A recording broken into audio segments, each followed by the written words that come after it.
Assalamualaikum warahmatullahi wabarakatuh. Perkenalkan, nama saya Oktania Arlinga Wilujeng, NIM 2005-1204097 dari kelas TIA 2020.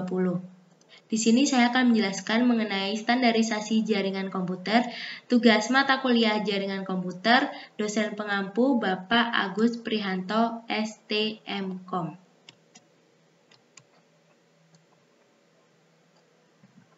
Model OSI. OSI adalah standar komunikasi yang diterapkan di dalam jaringan komputer. Standar itulah yang menyebabkan seluruh alat komunikasi dapat saling berkomunikasi melalui jaringan. Model referensi OSI atau Open System Interconnection menggambarkan bagaimana informasi dari suatu software aplikasi di sebuah komputer berpindah melewati sebuah media jaringan ke suatu software aplikasi di komputer lain. Model referensi OSI secara konseptual terbagi ke dalam 7 lapisan, di mana masing-masing lapisan memiliki fungsi jaringan yang spesifik. Model Open System Interconnection atau OSI diciptakan oleh International Organization for Standardization atau ISO, yang menyediakan kerangka logika terstruktur bagaimana proses komunikasi data berinteraksi melalui jaringan. Terdapat 7 layer pada model OSI. Nah, setiap layer bertanggung jawab secara khusus pada proses komunikasi data. Misalnya, satu layer bertanggung jawab untuk membentuk koneksi antar perangkat, sementara layer lainnya bertanggung jawab untuk mengoreksi terjadinya error selama proses transfer data berlangsung. Lapisan ketujuh. Lapisan ketujuh berfungsi sebagai antarmuka dengan aplikasi dan fungsionalitas jaringan, mengatur bagaimana aplikasi dapat mengakses jaringan, dan kemudian membuat pesan-pesan kesalahan.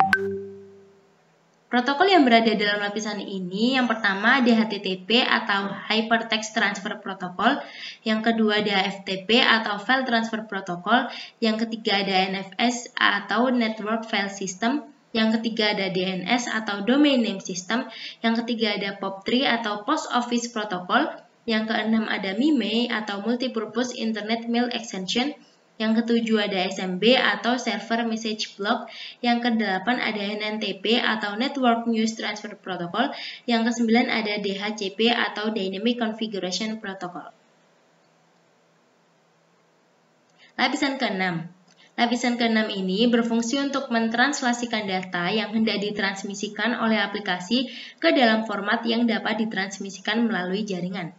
Protokol yang berada dalam lapisan ke-6 yang pertama adalah Telnet, yang kedua ada SMTP atau Simple Mail Transfer Protocol, yang ketiga ada SNMP atau Simple Network Management Protocol. Lapisan kelima. Lapisan kelima berfungsi untuk mendefinisikan bagaimana koneksi dapat dibuat, dipelihara, atau dihancurkan. Selain itu, di lapisan ini juga dilakukan resolusi nama. Protokol yang berada dalam lapisan 5 adalah yang pertama NetBIOS, yang kedua NetBEWI atau NetBIOS Extended User Interface, yang ketiga ada ADSP atau AppleTalk Data Stream Protocol, yang keempat ada PAP atau Printer Access Protocol, yang kelima ada SPDU atau Session Protocol Data Unit, yang keenam ada RCP. Lapisan keempat.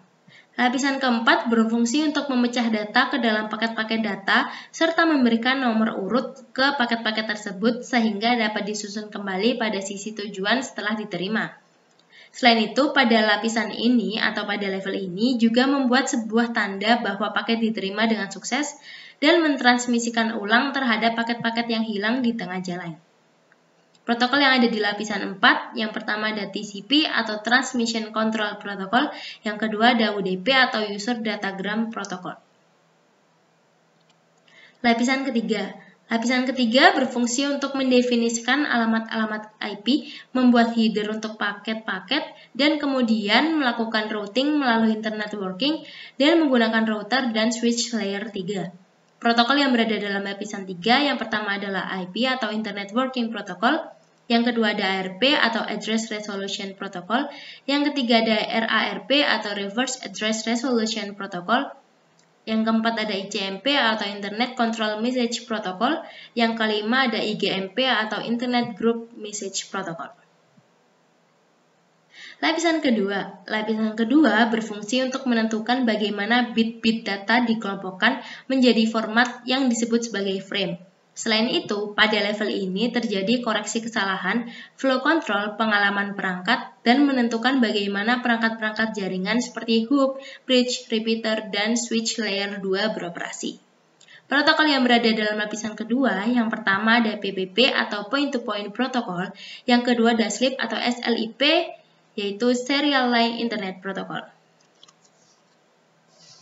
Lapisan ke-1 berfungsi untuk mendefinisikan media transmisi jaringan, metode pensinyalan, sinkronisasi bit, arsitektur jaringan, topologi jaringan, dan pengabelan. Selain itu, level ini juga mendefinisikan bagaimana Network Interface Card atau NIC dan dapat berinteraksi dengan media kabel atau radio.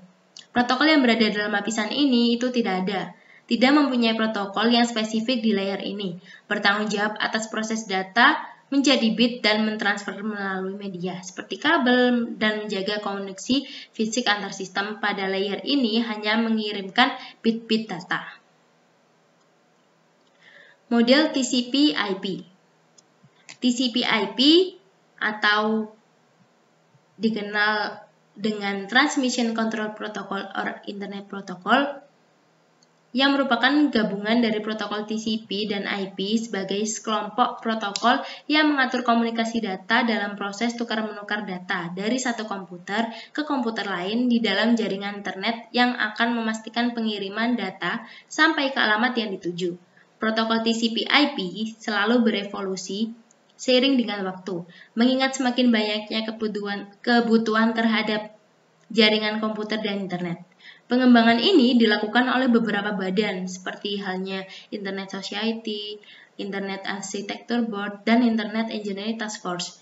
Macam-macam protokol yang berjalan di atas TCP/IP, skema pengalamatan, dan konsep TCP/IP didefinisikan dalam dokumen yang disebut sebagai Request for Comments atau RFC yang dikeluarkan oleh IETF.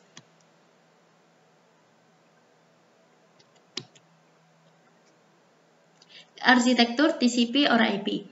Arsitektur TCP/IP tidaklah berbasis model referensi 7 lapis OSI, tetapi menggunakan model referensi DARPA.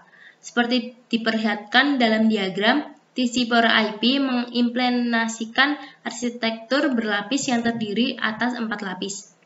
Protokol utama dalam protokol TCP/IP adalah sebagai berikut. Yang pertama, ada protokol lapisan aplikasi yang bertanggung jawab untuk menyediakan akses kepada aplikasi terhadap layanan jaringan TCP or IP. Yang kedua, ada protokol lapisan antar host yang berguna untuk membuat komunikasi menggunakan sesi koneksi yang bersifat connection oriented atau broadcast yang bersifat connectionless. Yang ketiga, protokol lapisan internetwork yang bertanggung jawab untuk melakukan pemetaan atau routing dan enkapsulasi paket-paket data jaringan menjadi paket-paket IP. Yang keempat, ada protokol lapisan antar muka jaringan yang bertanggung jawab untuk meletakkan frame-frame jaringan di atas media jaringan yang digunakan. TCP or IP dapat bekerja dengan banyak teknologi transport, mulai dari transport dalam LAN, MAN, maupun WAN. Sekian penjelasan yang sudah saya sebutkan. Mohon maaf bila ada salah kata. Saya akhiri. Terima kasih. Wassalamualaikum warahmatullahi wabarakatuh.